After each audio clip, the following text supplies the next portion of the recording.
नमस्कार, आप देख रहे हैं दी घंटा। मैं हूं अंजलि चौधरी। पूर्व प्रधानमंत्री राजीव गांधी हत्याकांड मामले में 6 दोषियों को रिहा करने के सुप्रीम कोर्ट के फैसले को केंद्र सरकार ने चुनौती दी है।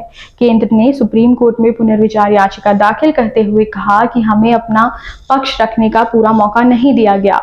शनिवार को 6 दोषियों को तमिलनाडु की अलग अलग जेलों से रिहा किया गया था। इनमें 2 श्रीलंकाई नागरिक हैं। दोषियों ने केंद्र सरकार को याचिका में पार्टी नहीं बनाया।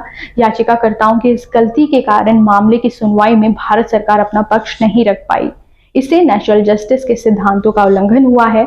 इसके अलावा रिहा किए गए दोषियों में 2 श्रीलंकाई नागरिक हैं। पिटीशन के मुताबिक देश के कानून के तहत दोषी ठहराए गए दूसरे देश के आतंकवादी को छूट देने का इंटरनेशनल इफेक्ट होगा, इसलिए यह मामला भारत सरकार के तहत आता है। लिहाजा इतने गंभीर मामले में भारत सरकार का पक्ष जानना बेहद जरूरी था।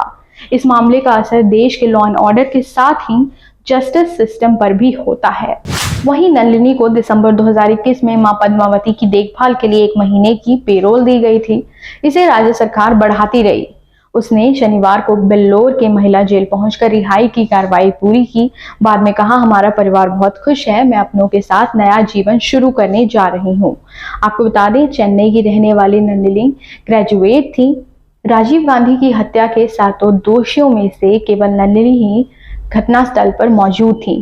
नलिनी राजीव की हत्या से ठीक पहले मानव बम धनु के साथ मौजूद थी। 1991 में जब नलिनी को गिरफ्तार किया गया तब वह गर्भवती थी। उसकी प्रेगनेंसी को 2 महीने हो गए थे। तब सोनिया गांधी ने नलिनी को माफ कर दिया था। उन्होंने कहा था कि नलिनी की गलती की सजा एक मासूम बच्चे को कैसे मिल सकती है जो अब तक दुनिया में आया ही नहीं है। राजीव गांधी हत्याकांड के दोषियों की रिहाई पर कांग्रेस ने कहा था ये मंजूर नहीं है। कांग्रेस महासचिव जयराम रमेश ने कहा था, सुप्रीम कोर्ट ने फैसला देते वक्त देश की भावनाओं को ध्यान में नहीं रखा।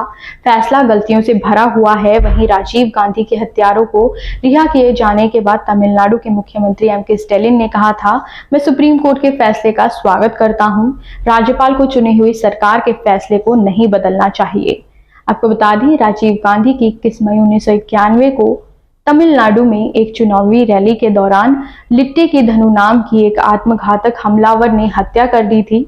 लिट्टे की महिला आतंकी धनु ने राजीव को फूलों का हार पहनाने के बाद उनके पैर छुए और छूते हुए कमर पर बंधे विस्फोटकों में ब्लास्ट कर दिया। धमाका इतना जबरदस्त था कि कई लोगों के चीथड़े उड़ गए। राजीव और हमलावर धनु समेत 16 लोगों की घटनास्थल पर ही मौत हो गई, जबकि 45 लोग गंभीर रूप से घायल हुए।